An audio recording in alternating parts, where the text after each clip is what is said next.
द्वारा मनाया गया 48वां वार्षिकोत्सव। बच्चों ने 5 तत्व पृथ्वी, आकाश, वायु, अग्नि और जल पर उत्कृष्ट एवं मनमोहक झांकियां प्रस्तुत करके बांधा समा।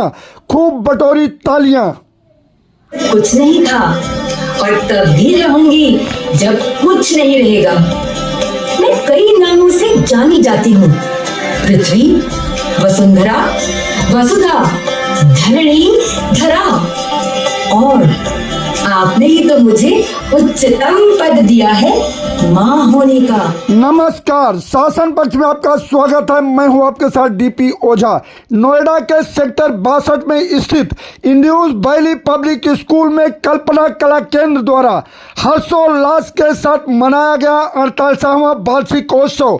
बच्चों ने अपने प्रतिभा के माध्यम से सांस्कृतिक कार्यक्रम प्रस्तुत करके अपनी संस्कृति, समृद्ध कला, नृत्य, संगीत एवं रामायण के कुछ अंश, राम वन गमन, मामा मारी से लेकर सीता हरण तक की नाटक के माध्यम से देश की परंपराओं को जीवित रखने का किया प्रयास। बच्चों ने प्रस्तुत किए रामायण पर आधारित पंचतत्व पृथ्वी, आकाश, वायु, अग्नि और जल पर विभिन्न भव्य झांकियां, जिसको देखकर दर्शक भाव विभोर होकर ताली बजाने को हो गए मजबूर। जहां रावण की भूमिका में संस्था के डायरेक्टर श्रीमती कल्पना भूषण नजर आई, तो वहीं मामा मारीच का रोल सुरपड़ा भूषण ने अदा करके जीता दर्शकों का दिल। कार्यक्रम का शुभारंभ शाम 6 बजे दीप प्रज्वलित करके किया गया। प्रतिभाशाली बच्चों के साथ साथ आए हुए अतिथियों को प्रतीक चिन्ह देकर किया गया सम्मानित। कल्पना कला केंद्र के डायरेक्टर श्रीमती कल्पना भूषण ने कहा कि शिक्षा और कला ही संस्कार और संस्कृति को जन्म देती है। इसे सजाने और संवारने की जरूरत है। कार्यक्रम में बतौर अतिथि के रूप में डॉक्टर संदीप मारवा, अभिनव चतुर्वेदी, जयश्री अरोड़ा, नवरत्न अग्रवाल, डॉक्टर सरोज मिश्रा, डॉक्टर पल्लवी शर्मा, अशोक कुमार, सौरव अस्थाना, नरेश शर्मा, पूनम अवस्थी, अनुराग कुमार के अतिरिक्त भारी संख्या में क्षेत्र के गणमान्य लोग उपस्थित रहे। वहीं मंच का संचालन डॉक्टर अशोक श्रीवास्तव ने किया।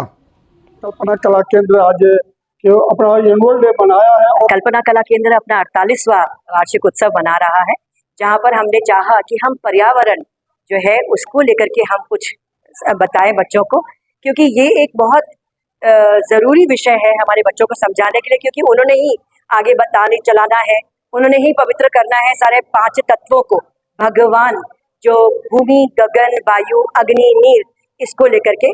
और इसका जो जब मैं रामायण पढ़ती हूँ तो मैंने देखा कि 5 कांडों के अंदर हमने 5 तत्वों को उसमें यूज किया है।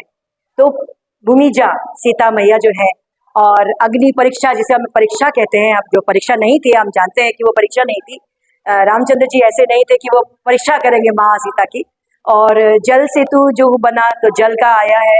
और पवन सुत, ये तो सभी जानते हैं, हनुमान जी का वायु जी और रावण का युद्ध हुआ था, गगन में ही हुआ था।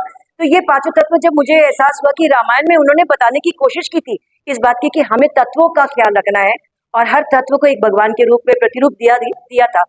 तो ये मैं चाह रही थी कि मेरे बच्चों को मिले, पर बच्चों को हमको कहानी के रूप में बताए तो जल्दी समझते हैं उस बात को।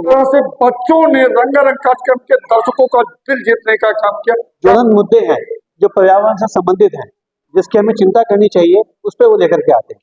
तो इस बार उन्होंने पूरे ब्रह्मांड के रूप में, जब भगवान के रूप में एक थीम दिया है।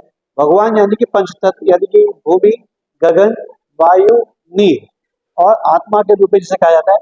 तो वो एक उन्होंने अब प्रयास किया देने का, समझाने का कि ये 5 तत्व हमारे जीवन में कितने महत्वपूर्ण है।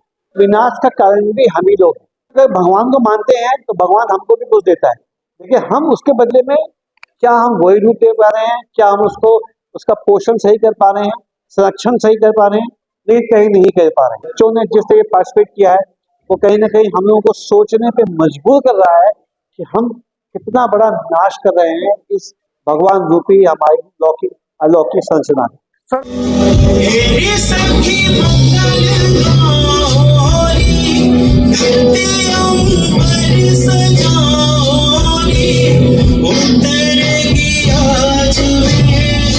पी के सवारी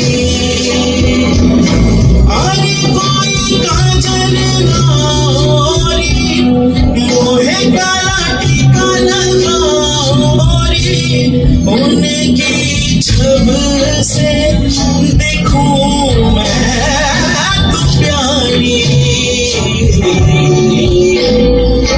लक्ष्मी जीवारो नजर उतारो आज मेरे प्रिया घर आएंगे। एक प्यार का नगमा है मौजों की रवानी है जिंदगी और कुछ भी नहीं तेरी मेरी कहानी है।